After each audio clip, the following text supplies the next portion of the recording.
Hank Schrader spent more than a year hunting Heisenberg. He followed the blue meth across Albuquerque, questioned dealers, chased cartel connections, and slowly worked his way toward Gus Fring's operation. But the man he was looking for had been sitting at his dinner table the entire time. Walter White knew details about the investigation before most people did. Equipment from his own school had been used to make meth. His former student was tied to the product. He disappeared without explanation, suddenly had money, and acted strangely whenever Hank moved closer to the truth. Still, Hank never seriously considered him. And when the answer finally comes, it's not the result of a perfectly executed DEA operation. Hank finds it in a book left beside Walter's toilet. That is what makes the DEA's failures so interesting. They had trained agents, informants, surveillance, and years of experience investigating the drug trade. Walter began with no criminal background, no organization, and almost no understanding of the world he was entering. Yet the institution, with every advantage, kept looking in the wrong direction. Not because Walter left no clues, but because those clues pointed towards someone the DEA had already decided could not be Heisenberg. The DEA had built an effective system for catching the criminals it understood. That system became far less effective when the threat arrived in a form it had never been designed to recognize. Businesses make the same mistake when experience turns into certainty. They know what a competitor usually looks like and which warning signs mattered during the last crisis. Then something new appears, and the organization keeps forcing it into an old explanation. So the real question is not simply how Walter White avoided the DEA for so long, it's how the DEA's own blind spots helped him hide in plain sight. The DEA already had a clear idea of what a drug kingpin should look like. Someone running a major meth operation would probably have cartel connections, violent associates, a criminal history, and years of experience inside the drug trade. The bigger the operation became, the more likely it seemed that the person behind it would already be known to law enforcement. That assumption was not unreasonable. It had probably helped the DEA catch plenty of criminals before. But Walters was dangerous precisely because he came from outside that familiar world. He had no street reputation or gang behind him. He didn't look powerful, and when he first started cooking, he didn't even know how to sell what he made. When Hank looked at Walter, he saw his quiet, awkward brother-in-law, a high school teacher who seemed uncomfortable holding a gun. That image was so fixed that even evidence close to Walter was interpreted in a way that kept him innocent. When equipment disappeared from Walter's school, the suspicion moved toward the people around him. When Jesse Pinkman became connected to the blue meth, Jesse looked like the criminal, while Walter remained the unfortunate teacher who once taught him. The DEA kept adjusting the clues to fit its picture of Heisenberg instead of asking whether the picture itself might be wrong. Businesses often become trapped by the same thinking. A successful company may expect its next serious competitor to resemble the companies it already knows. Then a smaller player enters with a simpler product, a different pricing model, or a completely new way of reaching customers. At first, it may look too small or too different to matter. By the time the company understands the threat, the new model may have already changed what customers expect. Profiles are useful because they help organizations make decisions quickly. The problem begins when they stop being guides and become rules. The DEA was right to search for patterns. Its mistake was allowing those patterns to decide who could be dismissed before the evidence had been tested. Walter survived because he did not fit the role. And when an organization becomes too certain about what danger should look like, the safest place for danger to stand is just outside that picture.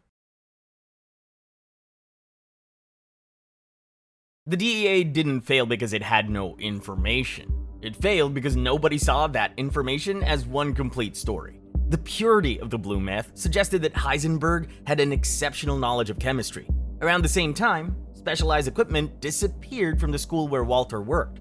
Jesse Pinkman, one of Walter's former students, was already involved in the local drug trade. Hank also knew that Walter's behavior had changed. He disappeared for long periods, lied to his family, and no longer acted like the man Hank thought he knew. None of those facts proved Walter was Heisenberg. Together, they should have at least made the possibility harder to ignore. Instead, each clue found a separate explanation. The missing equipment looked like an isolated school theft. Jesse belonged to the street-level side of the investigation. Walter's behavior could be blamed on cancer or marriage problems. The blue meth was assumed to have come from a skilled criminal chemist somewhere inside the underworld. Because each clue had its own believable story, No one felt an urgent need to connect them. This is how information gets lost inside large organizations. A finance team may notice that certain payments no longer make sense, while customer service hears the same complaint more often, and operations quietly struggles to meet demand. Each department can explain what it sees from inside its own world. The problem is that those separate explanations may hide one larger pattern. What looks like a billing issue to one team and a service issue to another may actually be the first sign that the business had grown beyond what its systems can support. Most companies don't lack information. Their information simply never travels far enough to gain meaning. That's why unusual signals need somewhere to meet. Not another meeting where departments defend their numbers, but a moment where people compare what feels wrong before anyone knows exactly what it means. A weak signal rarely announces itself as a crisis. It becomes useful when someone places it beside another weak signal and notices a connection. The DEA had almost every piece it needed. What it lacked was a system that allowed those pieces to become one picture. Walter's strongest protection was not his cancer or his lack of a criminal record. It was Hank's certainty that he already knew him. Walter was family, it was familiar, predictable, and in Hank's mind, almost completely harmless. That history changed how his behavior was interpreted. If Walter disappeared, people assumed he was struggling with his illness. If he became nervous or secretive, his marriage offered an explanation. When his personality changed, it looked like a frightened man reacting badly to a terminal diagnosis. A stranger behaving that way might have raised suspicion. Walter received sympathy. He did not need to explain every strange detail perfectly, because the people around him were already willing to explain it for him. His place inside Hank's family also gave him access. Walter heard details about the investigation, saw evidence, and learned what the DEA knew. He could sense when Hank was moving closer to the truth and react before the investigation reached him. He never had to break into the DEA or steal classified files. The information came close to him because nobody saw him as someone who could misuse it. Businesses create similar risks when trusted people slowly become exceptions to the system. A company may have strict approval processes for new employees while senior managers move around them. An outside supplier gets reviewed carefully, but a founder can make important decisions without anyone checking the details. Over time, reputation begins to replace procedure. Trust has place in a business. Without it, very little gets done. But trust can't perform the same job as control. Trust helps people cooperate. Control protects the organization when someone makes a mistake, becomes careless, or turns out to be less reliable than expected. The strongest systems don't depend on every important person behaving perfectly forever. Access follows someone's role. Sensitive decisions leave a record, and major exceptions are visible to more than one person. Those protections aren't accusations. They stop personal relationships from creating holes in the organization. Hank's closeness to Walter made him less objective at the exact moment he needed to be more objective. The man closest to the investigation was also the one person Hank's mind had placed outside it.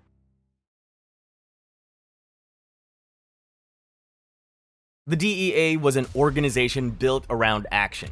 Agents followed suspects, made arrests, seized drugs, recruited informants, and built cases that could be presented to their superiors. Those activities were visible. They created numbers, results, and the feeling that the investigation was moving forward. Questioning the entire direction of the case was harder to show. There was no simple way to measure the value of asking, what if our idea of Heisenberg has been wrong from the beginning? That question creates uncertainty. It can slow an investigation and make earlier decisions look less reliable, while producing nothing that can be immediately reported as progress. So, the organization naturally favored work that looked productive. That doesn't mean the agents were incompetent. It means the system made some kinds of work easier to defend than others. Businesses often reward the same illusion. A sales team can look successful because it closes many deals, even if those customers leave quickly. A support department can improve response times while the same problems keep returning. A factory can reach its output target by postponing maintenance until the machines fail. The metric improves, but the business does not. Visible activity feels reassuring. It gives leaders something concrete to track and employees something clear to deliver. The danger is that people begin optimizing for the measurement instead of the result it was supposed to represent. The DEA could always question another dealer or pursue another cartel lead.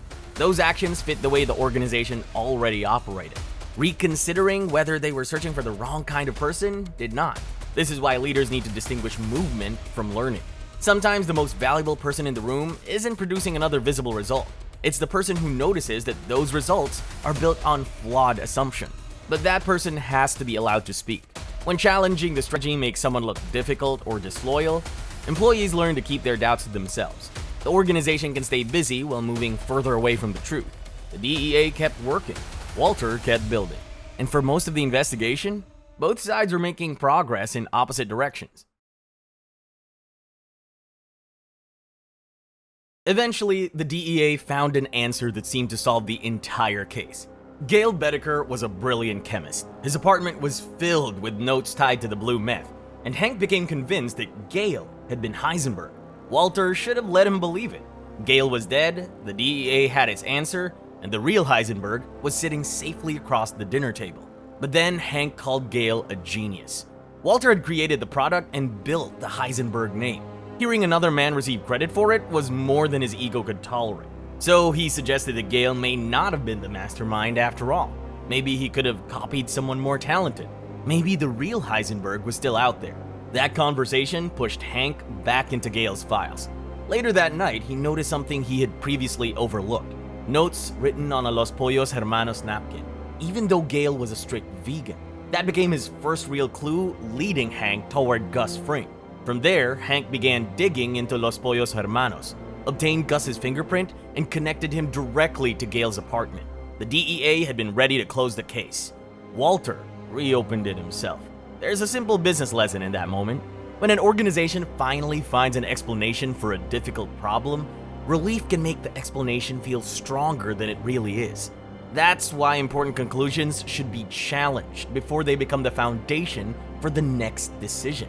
Not through endless debate, but by asking whether the theory still leaves anything important unexplained. The DEA did not do that strongly enough.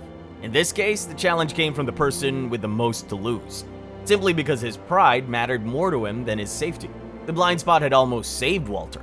His ego pointed Hank toward Gus. Walter White made too many mistakes to be called invisible. He left evidence behind, acted emotionally, and repeatedly moved closer to the investigation when a more disciplined person would have stayed away. But the DEA kept giving those mistakes safer explanations. Walter didn't fit its image of a drug kingpin. The information surrounding him remained divided. His relationship with Hank gave him access without scrutiny. The organization rewarded activity that followed familiar paths. And when Gail seemed to complete the story, the pressure to close the case became stronger than the need to question it. None of these failures looked catastrophic on their own. That's why they were so dangerous. Each seemed reasonable in the moment. Experience made the original profile feel reliable. Specialization kept information manageable. Trust made relationships easier. Metrics created accountability, and closure allowed the organization to move forward. Together, those useful habits protected the wrong conclusion. By the time Hank opens the book and sees the initials WW, the realization feels sudden. The truth itself isn't new. It's been sitting beside him for more than a year. That's the warning for every business. The threat that hurts you most may not have more money, better technology, or a smarter strategy. It may simply be the one your organization has already decided isn't worth considering. The DEA had almost every tool it needed to find Heisenberg. What it lacked was a reason to question the picture it had already drawn. And sometimes the most dangerous blind spot isn't what an organization fails to see. It's what the organization has quietly taught itself to ignore.